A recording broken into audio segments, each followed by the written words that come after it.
प्रतिमा के 6 मुखों तक ये दरार देखने को मिल रही है और दरारों का दायरा 5 से बढ़कर 6वें मुख तक पहुंच गया है। बताया जा रहा है कि पूर्व विधायक यशपाल सिंह सिसोदिया ने इस मुद्दे को उठाया।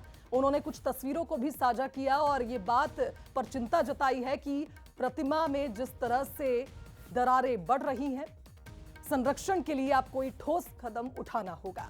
1200 साल पुरानी भगवान पशुपतिनाथ की ये प्रतिमा है और समय के साथ देखा जा रहा है कि इसमें दरार का जो दायरा है वो बढ़ रहा है।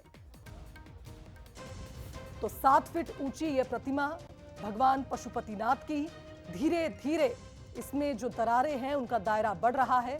अष्टमुखी इस प्रतिमा में अगर देखा जाए ध्यान से तो दरार अब 6वें मुख तक पहुंच गई है और ऐसे में पूर्व विधायक ने इस पर चिंता जताई।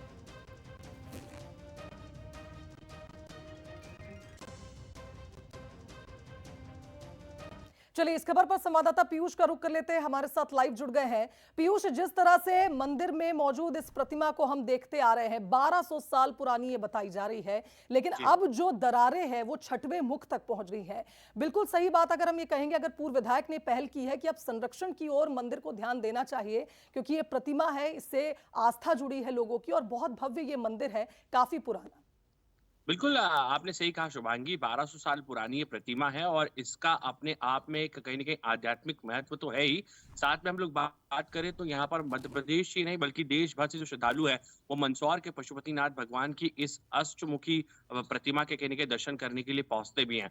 लेकिन पिछले कुछ दिनों से कहीं न कहीं जिस तरीके से इस प्रतिमा का हम लोग कह दें कि क्षरण हो रहा है, यानी कि इसमें दरारें भी आ रही है और इसको लेकर तमाम जो जिम्मेदार है वो लगातार कहीं न कहीं मुद्दे उठा रहे हैं। पिछले दिनों पूर्व विधायक यशपाल सिंह सिसोदिया ने भी कहीं न कहीं ये मुद्दा उठाया था और उन्होंने इस को लेकर जो मंदिर समिति है, चाहे कलेक्टर हो या फिर प्रशासक हो, उन्हें पत्र लिखकर कहीं न कहीं यहाँ पर ये माँग की थी कि ये मंदिर के और खास तौर पर जो मूर्ति का संरक्षण है, उसको लेकर कहीं न कहीं ठोस कदम उठाया जाना चाहिए।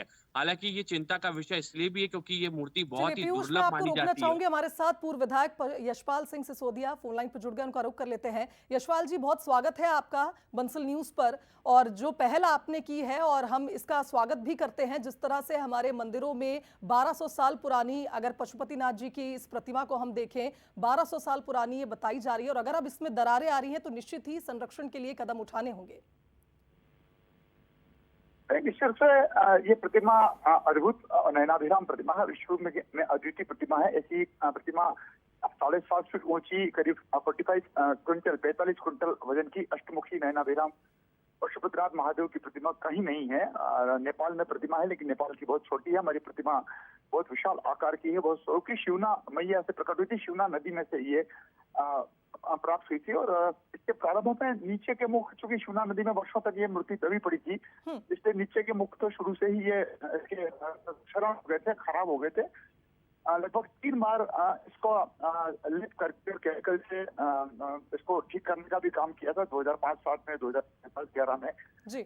लेकिन अभी पिछले जब सावन का महीना गया था, अगस्त सितंबर समय में मुझे जानकारी मिली थी कि ऊपर के मुख में भी इसका क्षरण आ रहा है और दरारें दिख रही है।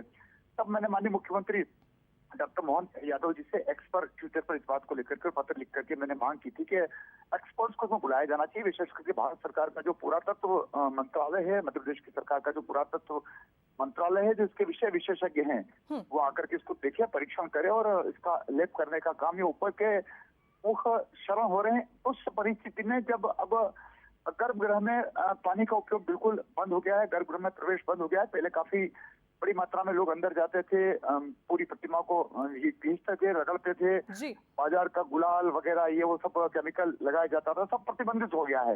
लगभग 15 बरस हो गए, लेकिन उसके बाद भी अगर कोई दरार अभी दिख रही है, दरार बढ़ रही है, तो चिंता का विषय है। बिल्कुल यशपाल जी, और मुझे लगता है कि अब मंदिर प्रबंधन भी इस ओर ध्यान देगा, जिस तरह से आपने इस बात को उठाया है। फिलहाल बहुत शुक्रिया आपका। पीयूष, आपका भी शुक्रिया इस खबर पर बातचीत के लिए।